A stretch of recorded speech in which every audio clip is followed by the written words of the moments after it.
el contramanillar. En este video voy a hacer mi mayor esfuerzo por explicar de una manera sencilla qué es el contramanillar, cómo funciona y cómo se aplica. Así que vayamos paso a pasito. Hay muchísimos factores que intervienen en la física de la motocicleta, pero en este caso nos vamos a centrar en dos. En esta imagen, la motocicleta que viene tomando la curva se encuentra totalmente recta, lo cual la hace sumamente inestable. ¿Por qué? Prácticamente son dos razones: la fuerza centrípeta y su centro de gravedad. Primero vamos a entender lo que es el centro de gravedad de la motocicleta.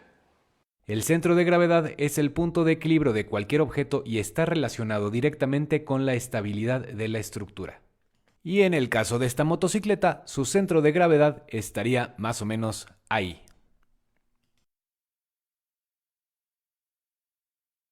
¿Y qué es la fuerza centrípeta? Pues es una fuerza o componente de una fuerza que actúa sobre un objeto que se mueve en una curva y lo atrae hacia el centro de su trayectoria. ¿Quedó claro? ¿No? Y si sí, no me importa, lo voy a explicar de otra manera. Y voy a levantar esta canica sin tocarla, pero para eso voy a utilizar una copa.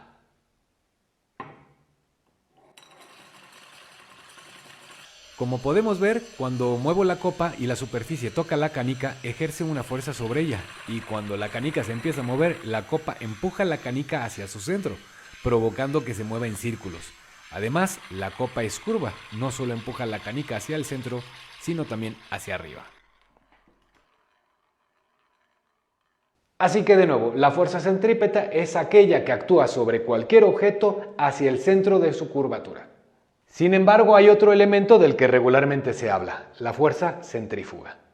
La fuerza centrífuga es la fuerza imaginaria o fuerza ficticia que, al contrario de la fuerza centrípeta que apunta hacia el interior, esta apunta hacia el exterior de la circunferencia. ¿Fuerza ficticia? Así es. No existe, no es real, aunque sus efectos sí lo son. Ahora lo explico.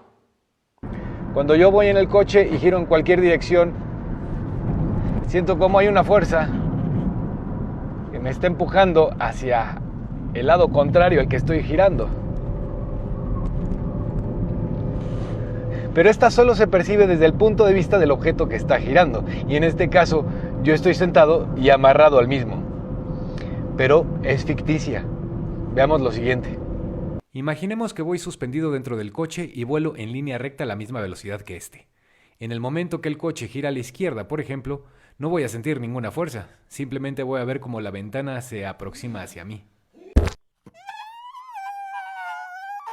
Y esto nos lleva a la primera ley de Newton. Un cuerpo en movimiento continuará estando en movimiento en línea recta a la misma velocidad hasta que una fuerza actúe en dicho cuerpo. Y ese es uno de los problemas con los que me he topado, que en muchísimos videos donde se trata de explicar el curveo y el contramanillar, se habla de la fuerza centrífuga como la responsable, cuando es una fuerza ficticia, y la verdadera responsable es la fuerza centrípeta. Pero en fin, volvamos a la moto. En el caso de la motocicleta, la fuerza centrípeta se origina en el punto de contacto del vehículo con el asfalto, es decir, los neumáticos. Por tanto, esto ocasiona un torque en el centro de gravedad, volteando la motocicleta fuera de la curva. Pero si nosotros inclinamos la motocicleta, el centro de gravedad de la misma va a quedar dentro de la curva, y esto genera un equilibrio, un torque entre el interior y otro al exterior de la curva. Pero a mayor velocidad en la curva, mayor fuerza centrípeta, y por tanto necesitaríamos mayor inclinación. Y te preguntarás, ¿y todo esto qué carajo tiene que ver con el contramanillar? Pues mucho, vamos a ello. Veamos el comportamiento natural de un neumático. Este es su centro de gravedad. Si estando en esta posición empujamos la llanta, esta va a viajar en línea recta hasta que una fuerza se lo impida. Primera ley de Newton. Pero, ¿qué pasa si yo inclino la llanta y pongo su centro de gravedad en ese punto?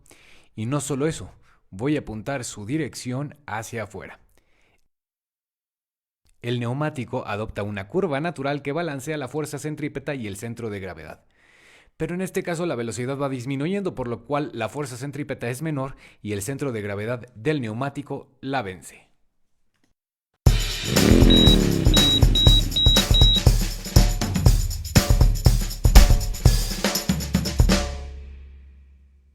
Ahora, ¿cómo se hace el contramanilleo? A diferencia del manilleo común en el cual vamos a direccionar el manillar a la dirección a la cual queremos ir, en el contramanillar pasa totalmente lo contrario. Por eso se llama contramanillar. Queremos girar a la derecha, vamos a empujar el manubrio del lado derecho. De esta manera el neumático apunta al sentido contrario al que vamos a dar la vuelta. Y por ende, si queremos dar vuelta a la izquierda, empujamos el manillar del lado izquierdo y el neumático va a apuntar en dirección contraria. Cuando utilizamos el contramanillar, empujamos el manillar del lado derecho para ir a la derecha y empujamos del lado izquierdo para ir a la izquierda. Pero pausa, regresemos. Cuando tratamos de explicar el contramanillar, casi siempre nos referimos a empujar el manillar del lado al que vamos a dirigirnos.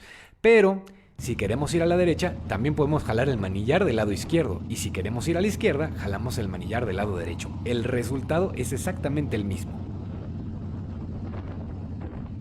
Y creo que lo importante es practicar ambas. Algo que tenemos que tener muy en cuenta es que el contramanillar es muy potente. Algunas veces cuando nos dicen contramanilleo, nos imaginamos algo como esto.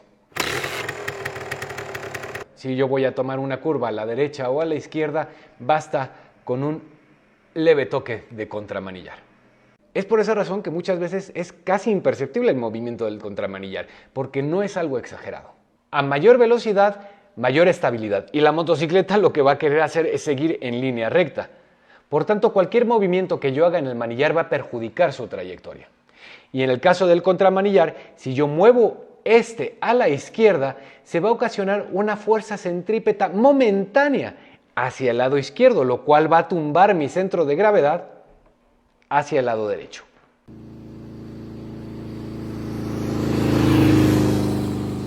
Algo que se suele decir es que el contramanillar funciona únicamente a velocidades superiores a 30 km por hora, lo cual no es del todo correcto, ya que se puede hacer contramanillar a velocidades más bajas. Ahora, no es lo mismo, o más bien, no se actúa de la misma manera cuando vamos a hacer un contramanillar para tomar una curva que para una situación de emergencia. Cuando vamos a tomar una curva, digamos a la derecha, tenemos tiempo de visualizar la curva, sabemos que vamos a contramanillar y lo vamos a hacer lentamente hasta lograr la inclinación que queremos. Luego de eso, no hay más que hacer. La moto va a seguir esa trayectoria por sí misma, pero además la recuperación también es paulatina. Pero en el caso de una emergencia, el movimiento va a ser muy rápido, muy abrupto, al igual que la recuperación de la moto.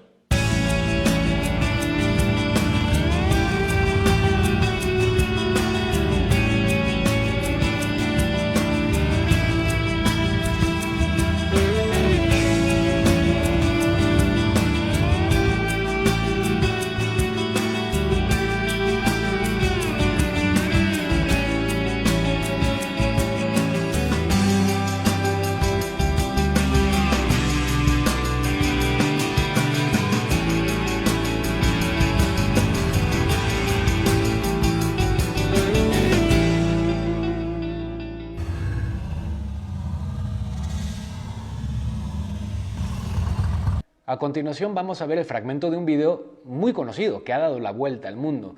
Yo creo que ya lo has de haber visto, pero de todas formas, advertencia, las imágenes no son nada agradables, así que ojo con eso.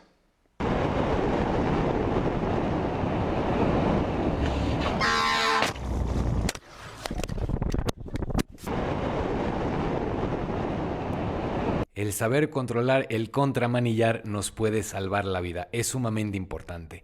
En este caso, lo primero que hace este motociclista es hacer una fijación de objetivo. Ahora, cada vez que el piloto pretende llevar el manillar a la dirección de la curva, la moto se levanta. 1, 2, 3. Y una pregunta obligada, ¿el contramanillar funciona en todos los vehículos? Sí y no. En el caso de vehículos de más de 2 ruedas, el contramanillar únicamente funciona cuando hacen drifting, es decir, cuando hay tierra suelta, cuando hay grava o pierden tracción en el asfalto. Es por eso que hacen contramanillar para tratar de controlar el vehículo. Pero en el caso del contramanilleo, como lo explicamos aquí, solo se logra con vehículos que pueden inclinar y aventar su centro de gravedad hacia un lado o hacia el otro. como una motocicleta o una bici. Y esto nos lleva a otra pregunta. ¿Una motocicleta de 3 ruedas puede contramanillar? Pues sí y no. Por ejemplo, una Can-Am o una Trike no pueden contramanillar, a menos que tengan un sistema como el de la Yamaha Niken. Esa tiene 3 ruedas y sí puede contramanillar.